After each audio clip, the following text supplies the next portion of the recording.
Hello friends, how are you? I hope guys you are good. Welcome to expert opinion. आज की इस video में हमारा topic है अधिगम को प्रभावित करने वाले कारक, और इसकी प्रैक्टिस करेंगे हम मल्टीपल टाइप के क्वेश्चंस के थ्रू जो एग्जाम्स में पूछे गए हैं प्रीवियस में, और कुछ संभावित क्वेश्चन हैं। तो ओनली 15 क्वेश्चन इस वीडियो में हम डिस्कस करेंगे। 15 क्वेश्चंस रहेंगे और उनका टेस्ट भी आपका कराया जाएगा टेलीग्राम ग्रुप पर। तो आप वीडियो को एंड तक देखिएगा। बहुत बड़ा वीडियो नहीं होगा, छोटा सा वीडियो रहेगा जिसमें हम अपने 15 क्वेश्चंस को डिस्कस कर लेंगे। ठीक है, तो फर्स्ट क्वेश्चन आपकी स्क्रीन पर दिया है। सीबीएसई शिक्षार्थियों के लिए व्यक्तिगत गतिविधियों के स्थान पर सामूहिक गतिविधियों की संस्तुति करती है। ऐसा करने के पीछे विचार हो सकता है। ऑप्शन दिया है व्यक्तिगत प्रतिस्पर्धा के प्रति नकारात्मक संवेगात्मक प्रतिक्रियाओं से उबारना जो संपूर्ण अधिगम पर सामान्यीकृत हो सकती हैं। सेकंड ऑप्शन है प्रत्येक शिक्षार्थी के स्थान पर समूह में अवलोकन द्वारा शिक्षक के कार्य को सफल बनाने के लिए विद्यालयों के पास उपलब्ध समय को प्रासंगिक बनाना, जबकि उनमें से अधिकांश के पास व्यक्तिगत गतिविधियों के लिए पर्याप्त समय नहीं होता। और लास्ट दिया है गतिविधि की ढांचागत लागत को कम करना। इसका आंसर कीजिए क्या होगा। सीबीएसई बोर्ड जो है वो जो लर्नर हैं, स्टूडेंट्स हैं, उनके व्यक्तिगत गतिविधियों के स्थान पर, यानी उनको अलग अलग कोई काम ना कराने के स्थान पर सामूहिक गतिविधियों में संस्तुति करती है। यानी लोगों को, जो स्टूडेंट्स हैं, लर्नर हैं, उनको ग्रुप्स में करके एक दूसरे के साथ में बिठाकर तब गतिविधियां कराती है। इसके पीछे क्या रीजन हो सकता है, ये आपसे क्वेश्चन कह रहा है। तो इसका करेक्ट आंसर है ऑप्शन फर्स्ट, व्यक्तिगत प्रतिस्पर्धा के प्रति नकारात्मक संवेगात्मक प्रतिक्रियाओं से उबारना जो संपूर्ण अधिगम पर सामान्यीकृत हो सकती हैं।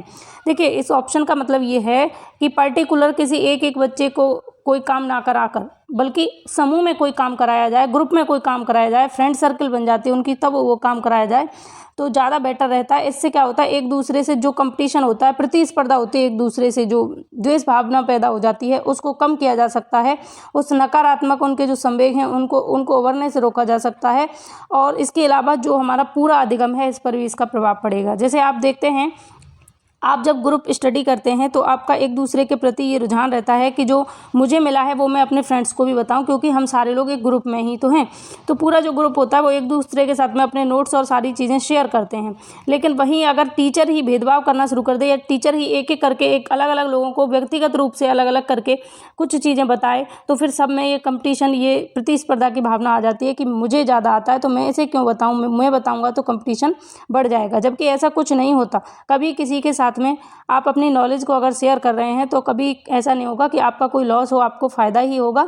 अगर ऐसी विचारधारा लेकर आप चलें तो जो प्रतिस्पर्धा है, एक दूसरे के प्रति नकारात्मक जो संवेगात्मक प्रतिक्रिया हैं, उनको खत्म किया जा सकता है। यानी जो कंपटीशन है एक दूसरे के प्रति, जबकि विद्या जितनी बांटी जाती है उतना ही आपके पास में बढ़ती है। ठीक है, अगला क्वेश्चन दिया है आ बा सा 3 विद्यार्थी हैं। कोई 3 विद्यार्थी हैं, आ बा सा, यानी ABC मान लेते हैं, जो अंग्रेजी पढ़ते हैं। आ को यह विषय बहुत रोचक लगता है और वह सोचता है कि भविष्य में उसके लिए सहायक होगा। ये कौन सोचता है? आ सोचता है। बा अंग्रेजी इसलिए पढ़ती है क्योंकि वह कक्षा में पहला स्थान प्राप्त करना चाहती है। ये कौन सोचती है? बा। सा अंग्रेजी विषय इसलिए पढ़ता है क्योंकि उसका प्राथमिक सरोकार उत्तीर्ण होने वाले ग्रेड प्राप्त करना है। आ और बा और सा के उद्देश्य क्रमशः क्या है, ये आपको बताना है। ऑप्शन आपके सामने है, आंसर कीजिए। इस क्वेश्चन का आंसर क्या होगा? तो इसका करेक्ट आंसर होगा, देखिए, जो पहला बच्चा है आ, ये सोचता है कि मुझे अंग्रेजी विषय रोचक लगता है और भविष्य में मेरे लिए कभी सहायक हो सकता है। उसका उद्देश्य परफॉर्म करना नहीं है कि मैं अभी परफॉर्मेंस करना चाहता हूँ इसलिए मैं ये पढ़ रहा हूँ, नहीं, उसे इंटरेस्ट है। इंटरेस्ट यानी वो निपुण होना चाहता है उसमें। तो जहाँ पर निपुणता पहले दिख रहा है वो हमारा करेक्ट होगा। तो कहाँ है? पहले में और चौथे में। तो दूसरा तीसरा बिल्कुल कट कर देंगे, हम अलग कर देंगे। इस तरीके से क्वेश्चन का आंसर किया गया कि 2 ऑप्शन आपने अलग कर दिया, अब 2 बचे हैं। अब अगला दिया है आपके सामने बा अंग्रेजी इसलिए पढ़ना चाहता है क्योंकि वह कक्षा में प्रथम स्थान प्राप्त करना चाहता है। प्रथम स्थान प्राप्त करना यानी खुद को परफॉर्म करना चाहता है, परफॉर्मेंस वाला ये तरीका है। तो ये निष्पादन हो जाएगा। तो निपुणता, निष्पादन, और लास्ट बचा है निष्पादन उपेक्षा, यानी थर्ड जो है उसको ना तो परफॉर्म करना है और ना ही उस चीज़ में निपुण होना है। उसे सिर्फ उतने मार्क्स लेकर आने हैं जितने में वो पास हो जाए, उत्तीर्ण होने लायक ग्रेड्स उसको लेकर आने हैं। तो फर्स्ट ऑप्शन ही यहाँ पर करेक्ट है। अगला क्वेश्चन नेक्स्ट, निम्नलिखित में से किसका मिलान उचित है? ऑप्शन दिए हैं शारीरिक विकास का वातावरण से, संज्ञानात्मक विकास का परिपक्वता से, सामाजिक विकास का वातावरण से और संवेगात्मक विकास का परिपक्वता से। तो देखिए, जितना ज़्यादा बेहतर हमारा सामाजिक विकास होगा, जैसा हमारा वातावरण होगा उतना ही हमारा सामाजिक विकास बेहतर होगा। तो जो वातावरण है वो किस पर डिपेंड करता है? सामाजिक विकास पर, या ये कहें कि सामाजिक विकास जो है किस पर डिपेंड करता है? तो वातावरण पर। जैसा एनवायरनमेंट हम बच्चे को देंगे वैसा ही उसका सामाजिक विकास हो जाएगा। सपोज दैट कि कोई बच्चा बचपन से ही एक रूम के अंदर ही बंद रहता है, उसके पेरेंट्स दोनों सर्विस वाले हैं और उसको रूम में बंद करके और चले जाते हैं, तो वो उसका क्या सामाजिक विकास होगा? ना लोगों में बैठेगा, ना बच्चों के साथ खेलेगा, ना बाहर निकलेगा, तो उसका सामाजिक विकास प्रभावित होगा। क्यों? क्योंकि उसको वातावरण ही ऐसा दिया गया है। तो जैसा वातावरण होता है वैसा ही सामाजिक विकास हो जाता है। जितना और बचपन में बच्चे को वातावरण अच्छा देना चाहिए जिससे उसका सोशल विकास, सोशल डेवलपमेंट अच्छा हो सके। अगला क्वेश्चन, सीखना समृद्ध हो सकता है यदि? ऑप्शन दिए हैं, इसका आंसर कीजिए क्या होगा। इसका करेक्ट आंसर क्या होगा इस क्वेश्चन का? 4th नंबर क्वेश्चन का आंसर। तो इसका करेक्ट आंसर होगा ऑप्शन फर्स्ट, वास्तविक दुनिया से उदाहरणों को कक्षा में लाया जाए जिसमें विद्यार्थी एक दूसरे से अंतःक्रिया करें और शिक्षक उस प्रक्रिया को सुगम बनाए। देखिए, सबसे बड़ी बात होती है कि जो उदाहरण होते हैं बच्चे का, जो रियल लाइफ है बच्चे की, रियल लाइफ डेली वो क्या करता है अपनी लाइफ में, उन एग्जाम्पल्स को लेकर आया जाए, क्योंकि उनसे बच्चा बहुत जल्दी सीखता है और बेटर सीखता है, स्थायी उसका अधिगम हो जाता है, क्योंकि रियल लाइफ में डेली उन चीज़ों को देखता है तो भूलता नहीं है। दूसरी बात यह है कि जब विद्यार्थियों के सामने रियल लाइफ के जब एग्जाम्पल्स लेकर आए जाएंगे तो एक दूसरे के साथ में क्या करेंगे? अंतःक्रिया करेंगे, कम्युनिकेशन होगा एक दूसरे के साथ में, और शिक्षक का काम क्या होगा कि उस प्रक्रिया को सुगम बनाया जाएगा शिक्षक के द्वारा। ठीक है, अगला क्वेश्चन नेक्स्ट, एक शिक्षक अपने लोकतांत्रिक स्वभाव के कारण विद्यार्थियों को पूरी कक्षा में कहीं भी बैठने की अनुमति देता है। कुछ शिक्षार्थी एक साथ बैठते हैं और चर्चा करते हैं या सामूहिक पठन करते हैं, कुछ चुपचाप बैठकर अपने आप पढ़ते हैं। एक अभिभावक को यह पसंद नहीं आता। इस स्थिति से निपटने का निम्न में से कौन सा तरीका बेहतर हो सकता है? ऑप्शंस आपके सामने हैं, आंसर कीजिए इसका क्या होगा। तो इसका करेक्ट आंसर होगा ऑप्शन थर्ड, अभिभावकों को शिक्षक पर विश्वास व्यक्त करना चाहिए और शिक्षक के साथ समस्या पर चर्चा करनी चाहिए। जो अभिभावक हैं उनको ये ट्रस्ट करना चाहिए कि शिक्षक अगर इस विधि को अपना रहे हैं तो इसके पीछे कोई ना कोई लॉजिक होगा। तो पहली बात तो शिक्षक पर ट्रस्ट करना चाहिए कि ये गलत नहीं करेंगे। ठीक है, दूसरी बात है कि इस समस्या पर शिक्षक के साथ में बैठकर बात की जाए कि हमें ये तरीका पसंद नहीं है, अगर आपको प्रॉब्लम ना हो तो इसको बदलकर कोई दूसरी टेक्निक आप अपनाएं, ये तरीका बेहतर है। ना तो आप प्रधानाध्यापक से अनुरोध करेंगे, ना ही आप प्रधानाध्यापक से शिकायत करेंगे, और ना ही बच्चों को उस विद्यालय से निकालेंगे, बल्कि करेंगे क्या कि जो टीचर है उस पर विश्वास व्यक्त करें, और दूसरी बात है कि उससे बैठकर बात की जाए उस समस्या पर। अगला क्वेश्चन, निम्नलिखित में से कौन सा कथन सीखने के बारे में सही है? ऑप्शंस दिए हैं, आंसर कीजिए। सीखने के संबंध में, अधिगम के संबंध में, लर्निंग के संबंध में कौन सा कथन यहाँ पर सही दिया है, ये आपको बताना है।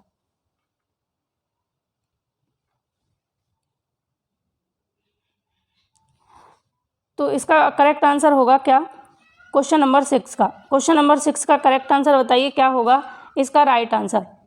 तो इसका राइट आंसर होगा ऑप्शन फर्स्ट, सीखना उस वातावरण में प्रभावी होता है जो संवेगात्मक रूप से सकारात्मक हो और शिक्षार्थियों को संतुष्ट करने वाला हो।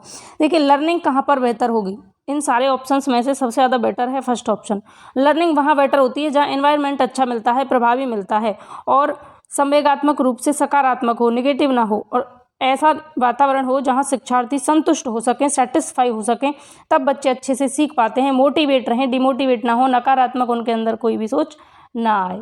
अगला क्वेश्चन दिया है, शिक्षार्थी जो पहले सीख चुके हैं उसकी पुनरावृत्ति और प्रत्यय स्मरण में शिक्षार्थियों की मदद करना महत्वपूर्ण है, क्योंकि? अब इसका आंसर कीजिए क्या होगा।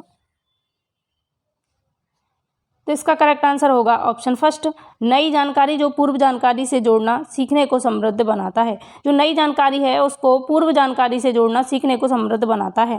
ठीक है, नई जानकारी को पूर्व जानकारी से जोड़ना सीखने को समृद्ध बनाता है। जब बच्चा कोई नई जानकारी लेता है तो उसके साथ में अगर पुरानी जानकारी को जोड़ दिया जाता है तो सीखना समृद्ध बन जाता है।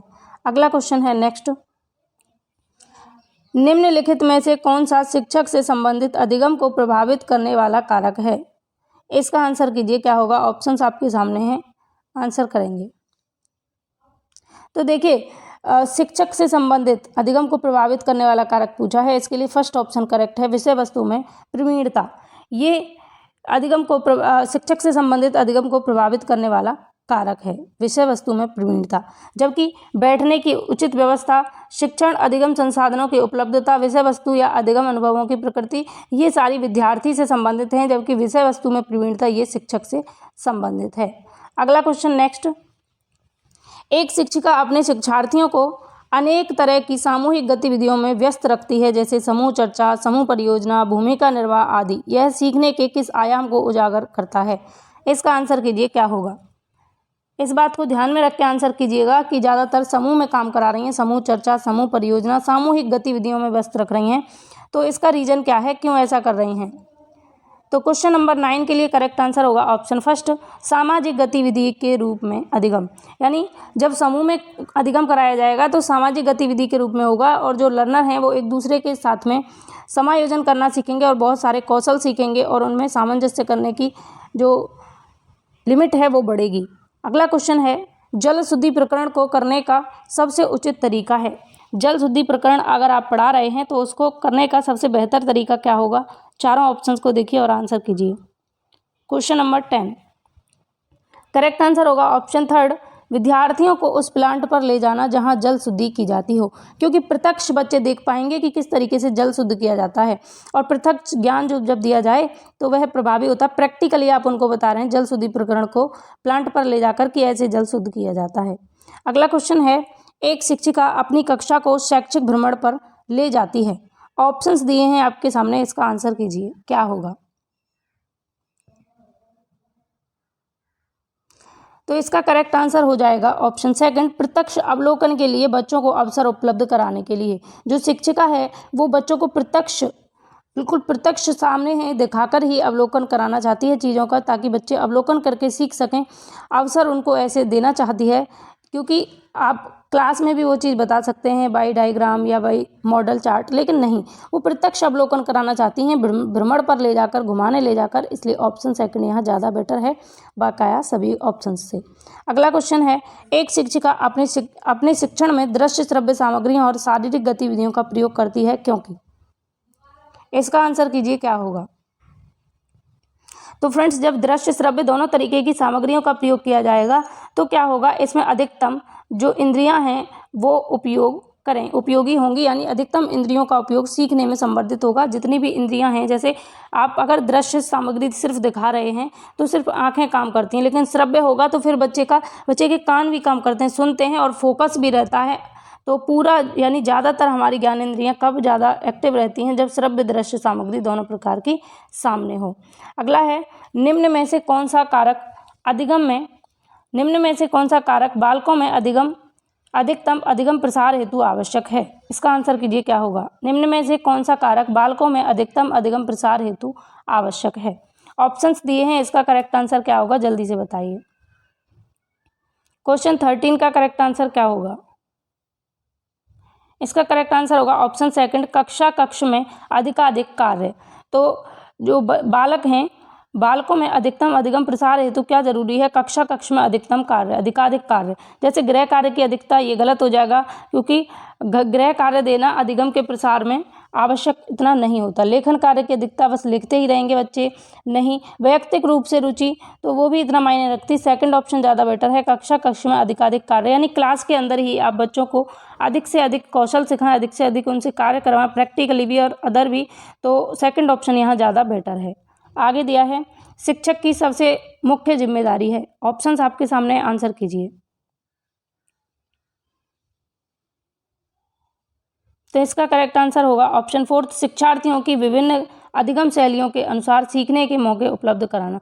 जो शिक्षार्थी हैं, जो लर्नर हैं, उनको अलग अलग विभिन्न तरीके की अधिगम शैलियों के अनुसार सीखने के मौके देना, यानी अलग अलग टेक्निक्स का प्रयोग करके उनको सीखने के अवसर उपलब्ध कराना। अगला और लास्ट क्वेश्चन इस वीडियो का, एक शिक्षक सामान्यतः विद्यार्थियों को अलग अलग कार्य देता या देती है, यह विश्वास करता है या करती है? ऑप्शंस दिए हैं, आंसर कीजिए। तो इसका करेक्ट आंसर होगा ऑप्शन सेकंड, यह विद्यार्थियों में प्रतिस्पर्धा को बढ़ाता है। जो अभी मैंने आपको बताया कि जब समूह में कोई कार्य कराया जाता है तो प्रतिस्पर्धा कम होती है, बढ़ती नहीं है एक दूसरे के लिए। जब एक ही कक्षा में शिक्षक अलग अलग सभी लोगों को कार्य देगी, तो इससे क्या होगा, प्रतिस्पर्धा बढ़ जाएगी लर्नर्स के बीच में। तो ऑप्शन सेकंड यहाँ ज़्यादा बेटर है। तो फ्रेंड्स, आज इस वीडियो में हमने 15 क्वेश्चंस पेडागोजी अधिगम को प्रभावित करने वाले कारक से संबंधित डिस्कस किए। अगर आप लोगों को ये क्वेश्चन पसंद आए हों तो वीडियो को लाइक शेयर जरूर करें, और चैनल पहली बार देख रहे हैं तो चैनल को सब्सक्राइब करके नोटिफिकेशन आइकन को ऑल पर क्लिक करके रखें। बाय बाय, टेक केयर, अपना ख्याल रखें।